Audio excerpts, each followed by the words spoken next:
mtoto ndio anasoma elimu sawa ya sekondari, anatengeneza kitu fulani wanakiita circuit.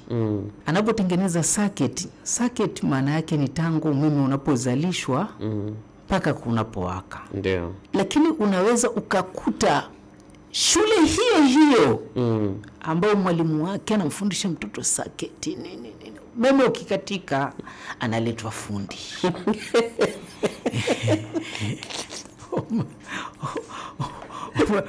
Umeelewa? Sasa Ndio. Ni kweli amefundisha kwa kiwango au alifundisha chini ya kiwango? Umeelewa? Ndio. Haya ni mambo ambayo tuna nini. Chukulia sasa hivi watoto wanataka, kwa mfano nimemsikia Brigadier General Kunda anatangaza nafasi za ajira JWTZ. Ukiangalia watu watakaotakiwa kwenda JWTZ, sisi huku hatuwaandai hivyo. Hatuwaandai hivyo. Watoto, karibu sehemu kubwa ya watoto kwa sasa hivi Tanzania wanafungiwa darasani.